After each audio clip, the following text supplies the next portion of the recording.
আলোচনা সভায় সাইফুল ইসলাম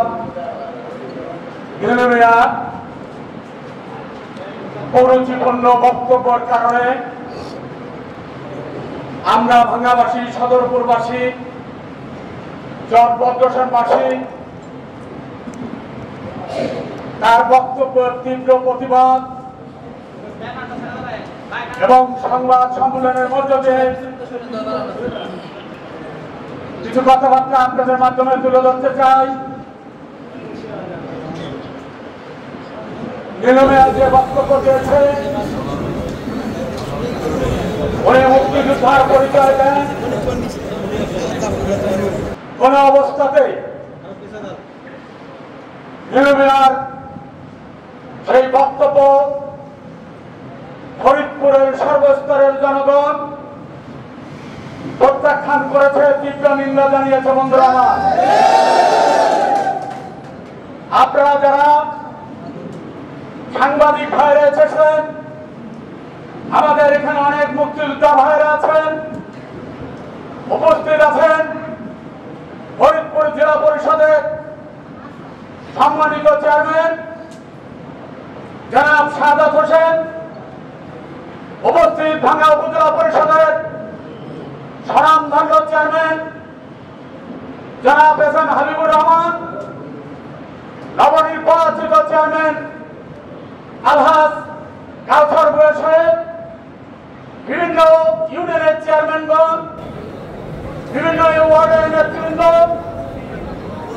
মুজিবুর রহমান নিজাম চৌধুরী কর্মী ভাইয়েরা, আওয়ামী লীগের নেতাকর্মী ভাইয়েরা, আমরা আপনাদের মাঝে দু চারটি কথা বলতে চাই।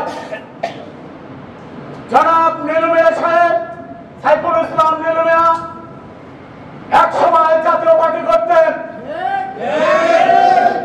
এই জাতীয় পার্টি করার সময় ফরিদপুর শহরে এমন কোন অন্যায় করেননি।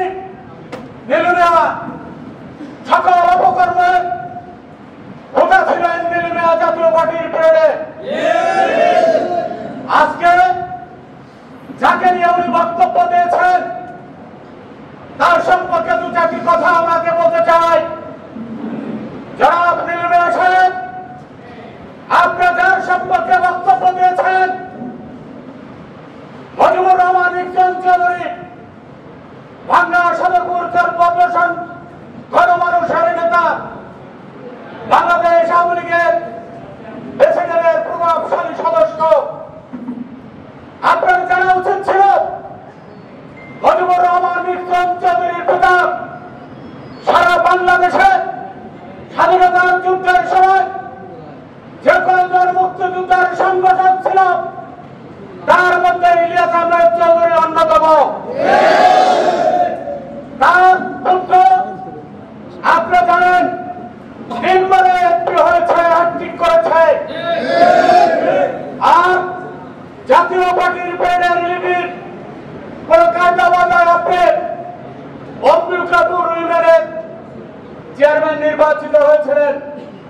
আমরা আজকে আপনার সাথে চ্যালেঞ্জ করতে চাই, আপনি ফরিদপুরের যে কোনো ওয়ার্ডে দাঁড়িয়ে একজন কমিশনার হন, তাহলে বলবো আপনার নেতা, আপনি মুজিবুর রহমান নিজাম চৌধুরী সম্পর্কে আপনি মন্তব্য করতে পারেন।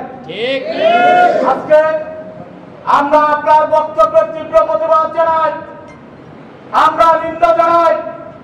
আমরা এই কথা স্পষ্টভাবে বলতে চাই, আপনি জাতীয় পার্টি থেকে এসে আওয়ামী লীগের সাথে ঘষাঘষি করে আপনি মুজিবুর রহমান নিজাম চৌধুরী সম্পর্কে বক্তব্য দিয়েছেন। সামাজিক